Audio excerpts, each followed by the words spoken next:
Del libro El combate espiritual del padre Lorenzo Scupoli, capítulo 12. Las fuerzas que se hacen la guerra unas a otras dentro de nosotros. En cada uno de nosotros hay dos grandes fuerzas que se hacen la guerra sin cesar. La una es la voluntad superior, la fuerza espiritual, que guiada por la razón y por la fe nos quiere elevar a tener comportamientos propios de un ser racional, de alguien que es hijo de Dios y cuyo destino es la vida eterna del cielo. La otra gran fuerza, que se llama inferior, es una fuerza material, guiada por las pasiones, por las inclinaciones de la naturaleza carnal, y muchas veces por los atractivos de lo mundano y sensual y por las tentaciones del demonio. Esta segunda fuerza, llamada apetito sensitivo, no nos logrará llevar al mal si la voluntad guiada por la razón e iluminada por el Espíritu Santo le pone freno y le domina y guía. Una guerra continua. El santo Job decía que la vida de la persona humana en esta tierra es como un servicio militar en tiempo de guerra, o como el día de un obrero en tiempo de gran trabajo. La guerra espiritual entre la voluntad superior guiada por la razón y la voluntad inferior dirigida por las pasiones durará toda la vida. Desde que tenemos uso de razón hasta que exhalemos el último suspiro, esa guerra será total y sin tregua. Habrá tiempos de mayor paz y otros de mayor combate, pero la lucha no cesará jamás en esta tierra. Aquí sí que se cumple lo que anunció Jesús. No vine a traer paz, sino guerra. Mateo 10:34. Los 4 caballos. Un autor antiguo decía que la persona humana viaja por este mundo en un carruaje llevado por 4 caballos, 2 blancos y 2 negros. Los 2 blancos son la razón y la voluntad, y los 2 negros son las pasiones y las malas inclinaciones. Y para saber a dónde llegará cada uno hay que averiguar a quién dejamos que vaya al timón, a Dios o al diablo o al egoísmo. Si es Dios quien nos dirige con sus santas inspiraciones, el final será la gloria eterna y la santidad. Pero si dejamos que sea el diablo con sus tentaciones el que vaya guiando, el final será la maldad y hasta la eterna condenación. ¿Quién está dirigiendo mi carroza hoy por hoy? La peor desgracia, así como el haber recibido de Dios el gusto por rezar y por pensar en lo celestial y sobrenatural, es un regalo maravilloso que nunca podremos agradecer debidamente, así también la peor desgracia espiritual que le puede suceder a una persona es quizás el contraer un mal hábito, el adquirir una mala costumbre. Nada hay que esclavice tanto como una mala costumbre. Con razón decía Jesús que el que comete pecado se vuelve esclavo del pecado. Juan 8:34. Quienes en su juventud adquirieron algún mal hábito, una facilidad para hacer alguna mala acción adquirida a base de repetirla, sufre una pena indecible cuando tratan de enmendar su mala vida y romper las cadenas que los tienen esclavizados al mundo y a la carne, y cambiar de vida y empezar a consagrarse enteramente al servicio de Dios.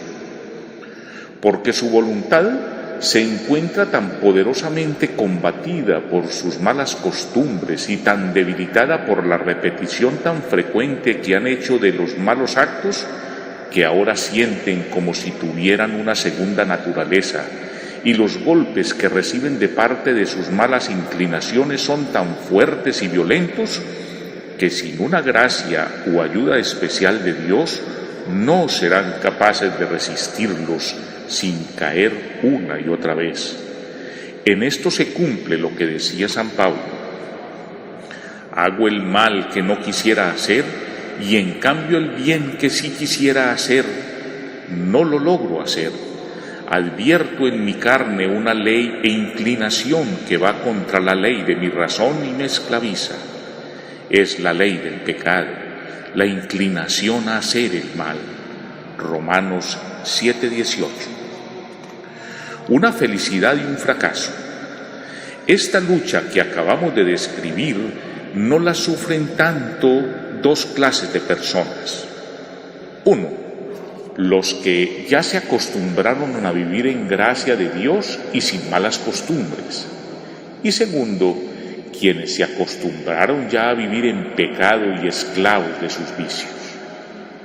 Los primeros son felices porque viven haciendo la voluntad de Dios y gozan de su amistad y de su paz. Y los segundos tienen una paz aparente, la paz de los cementerios, donde solo hay muerte y descomposición.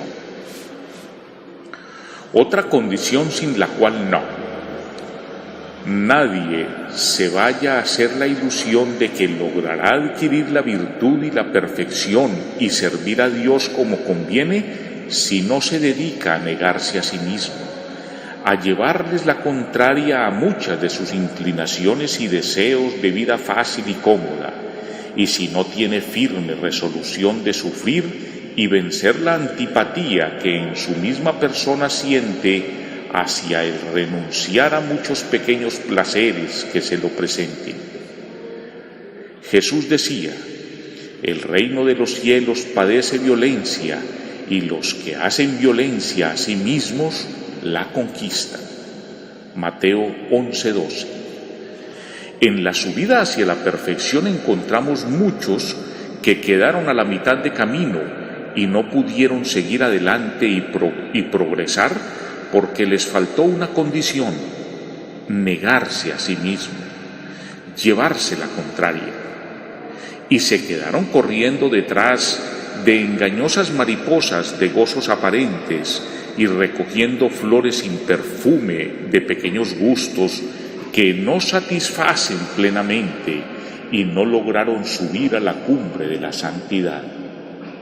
Les faltó la primera condición que Jesús exigía a quienes decían que querían seguirle: si alguno quiere venir en pos de mí, que se niegue a sí mismo.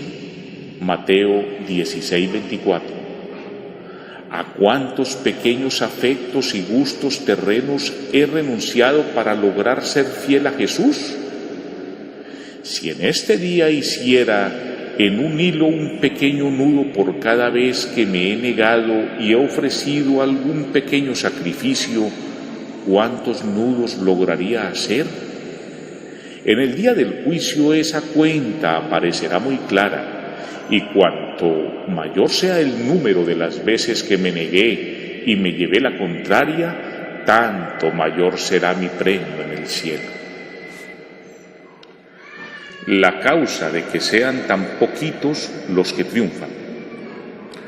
¿Por qué, siendo tan numerosas las personas que aprenden el camino hacia la santidad, son tan poquitas las que llegan a la perfección? La causa es muy sencilla: no se negaron a sí mismos.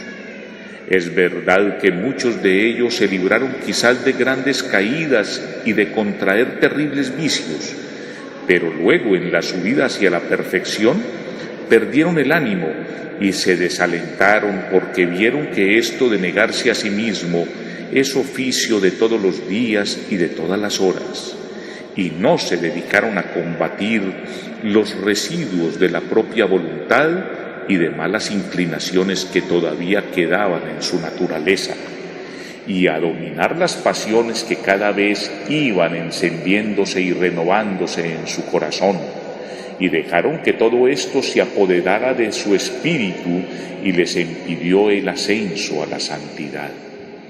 Les faltó aquella cualidad que Jesús exige cuando dice: quien persevere hasta el fin se salvará. Mateo 10:22. Les faltó perseverar en luchar por obtener la santidad. No basta con no ser malos. Hay gente que se imagina que va a llegar a la santidad únicamente evitando hacer el mal, y esto no basta. Así, por ejemplo, existen personas que se contentan con no robar, pero mientras tanto les tienen un gran apego a sus riquezas y no reparten limosnas y ayudas en la medida en la que Dios quiere que repartan. Otros no se dedican expresamente a buscar honores y alabanzas, pero sí sienten gran gozo cuando se les ofrece, y nunca lo rechazan ni hacen nada por evitarlas. Hay fieles que no comen de gula, pero en cambio prefieren siempre en la alimentación lo más sabroso y dejan a un lado cualquier alimento que les parezca menos agradable. Creyentes hay que no hablan mal de nadie ni dicen mentiras, y en eso son admirables, pero en cambio nunca son capaces de callar las palabras inútiles que le gusta decir. Se contentaron con ser buenos, pero no se esmeraron por llegar a la perfección. Las charlas que detienen a mitad de camino. Cuando Jesús envió a sus discípulos a predicar, les dijo: no se detengan a charlar por el camino. Lucas 10:4. Pues los orientales acostumbraban detenerse a charlar por largos ratos en el camino con los viajeros que encuentran, y en esas charlas se gastan un tiempo precioso. Es necesario que pregunte de vez en cuando: ¿esto que estoy diciendo es mejor que el silencio? Porque de toda palabra inútil tendremos que dar cuenta en el día del juicio. Mateo 12:36. Que no tengan que decir de nosotros jamás lo que de alguna persona piadosa afirmaba alguien a quien acompañaba en sus conversaciones. Ha perdido muchas ocasiones que tuvo de callarse. O lo que cuentan que exclamó aquel santo cuando le preguntaron qué opinaba de cierta personita muy piadosa pero muy charladora.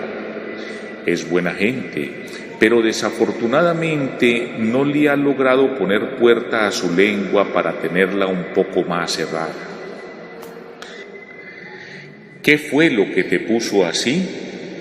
En la vida de una santa se narra que un día, estando frente a la imagen de un Cristo muy chorreante de sangre, le preguntó: Señor, ¿quién te puso así?